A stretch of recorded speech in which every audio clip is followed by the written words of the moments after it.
नमस्कार मंडळी, मी सौ श्रेयसी कर्वे.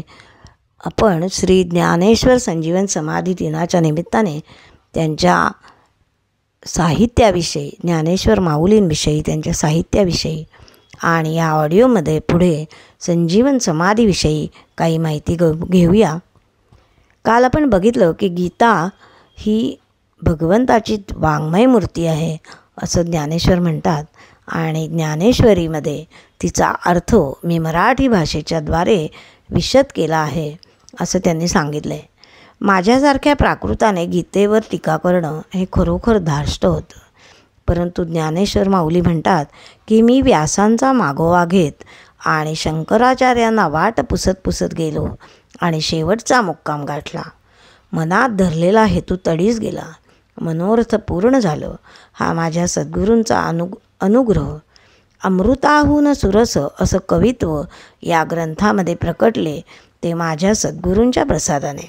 हा ग्रंथ शेवटास गेल्याने माझ्या साऱ्या जन्मांचं सुकृत फळाला आलं. आता त्या विश्वरूप प्रभूजवळ आणि तुमच्याजवळ आता हे शेवटचे पसायदान मागतो, ते हे की आता विश्वात्मके देवे येणे वाघ यज्ञे तोषावे, तोषोनी मज द्यावे पसायदान आहे. पांडुरंग हरी वासुदेव हरी. मंडळी, इतके वेळ आपण ज्या ज्ञानदेव माऊलींविषयी बोलतो आहोत, त्यांच्या साहित्याविषयी बोलतो आहोत. आता या ऑडिओमध्ये आपण ज्ञानेश्वरांनी संजीवन समाधी घेतली, तो समाधी दिन आज आहे, त्याविषयी थोडीशी माहिती बघूया. मंडळी, कार्तिक वद्य त्रयोदशी या दिवशी ज्ञानेश्वर महाराजांनी संजीवन समाधी आळंदी येथे शके 1218 रोजी घेतली. हा संजीवन समाधी दिन आहे. या दिवशी महाराष्ट्रातील ज्येष्ठ संत मंडळी तिथे उपस्थित होती. भक्त भाविकांना तर प्रत्यक्ष पांडुरंगच तिथे आहे असं मनापासून वाटत होतं. असं जेव्हा ज्ञानेश्वर माऊलींनी संजीवन समाधी घेतली तेव्हाचं वर्णन ग्रंथांमध्ये आढळतं. कार्तिक वद्य त्रयोदशी शके 1218 मुक्काम आळंदी. आळंदी म्हणजे अलम ददाती, पुरे म्हणेपर्यंत देते ती आळंदी. या महाराष्ट्रात आळंदी क्षेत्री भर दुपारी एक अशी घटना घडली की ती पाहताना भर माध्यांनी तळपणारा सूर्यसुद्धा क्षणभर म्लान झाला.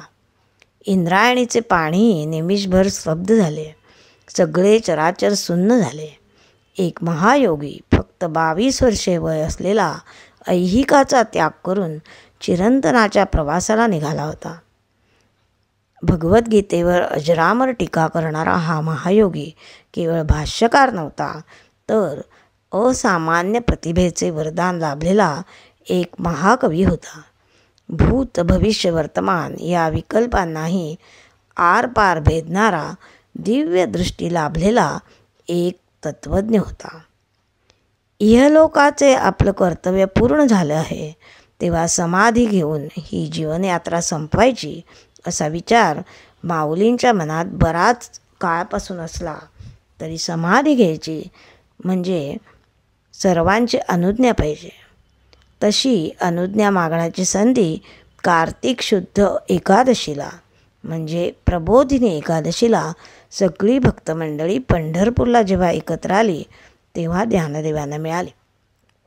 ज्ञानदेव म्हणतात, ज्ञानदेव म्हणे विठ्ठलासी, समाधान तूची होसी, परी समाधी हे तुझ पाशी, घेईन देवा. ज्ञानोबा माऊली समाधी घेत आहेत ही बातमी वाऱ्याच्या वेगाने 10 दिशांना पसरली. आळंदीत माणसांची इतकी दाटी झाली की पिपिलिकेसही मार्ग जावया न मिळे अशी परिस्थिती होती.